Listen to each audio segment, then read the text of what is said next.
namoota biyya tajaajilan kabajuun gaarii garuu seera kabajuunis gaariidha moo amma fakkeenyaaf nama karaatu asirra oofaa jirtu achumaas kan sitti dhufu jira kilaaksii masii gochaa amma seera cabsuu miti kun seerarra deemuudha isa yuusatu kilaaksii godha isa gadi bu'ee arrabsuu danda'a waan akkasii gaarii miti namoota kabajuuf immoo amma fakkeenyaaf warra biyya sarvi godhanii warra humna poolisii humna waraanaa keessa jiran immoo tajaajila dursaa laachuuf achi wanta argeema fakkeenyaaf buufata xiyyaaraatti iyyuu xiyyaara irratti gaafa ba'uuf jettu warri biyya tajaajiltanii warri biyya gaggeessa tajaajilaa jirtanii warri akka humna waraanaa keessa jiranii dursa laatamaaf kottaa dura galaa jedhama.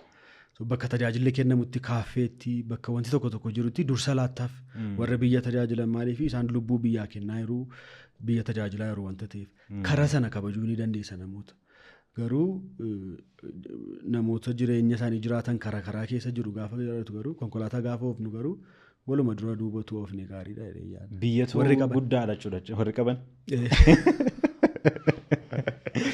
Haasaa keerraa kan inni hubadhe namni hundumtuu biyya isaa giddugaleessa godhatee jiraata.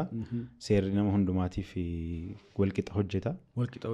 Asii I think maalii hubatta xiqqoo kanarratti akka haasofnu kan hin barbaadu. Ani yoon jiraadheedha biyyi kan jiraattu jedhamee yaadama moo yookiin immoo yoo biyyi jiraateedha kan nuyi jiraannu fakkeenyaaf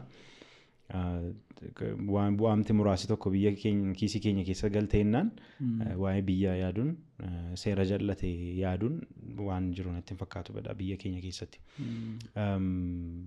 Gama kanaan waan observii gootee qabda biyya keenyaaf biyya sana wal bira qabdee ilaalta. Amma kan biyya keenyaaf biyya sanaa wal bira qabuun ni ulfaata gaa. Amma maaliif Ameerikaanii waggaa 200 wayiidha garuu siistamiin biyya sana gidduutti hin ciccinneesii galee irratti ijaaramaa dhufe.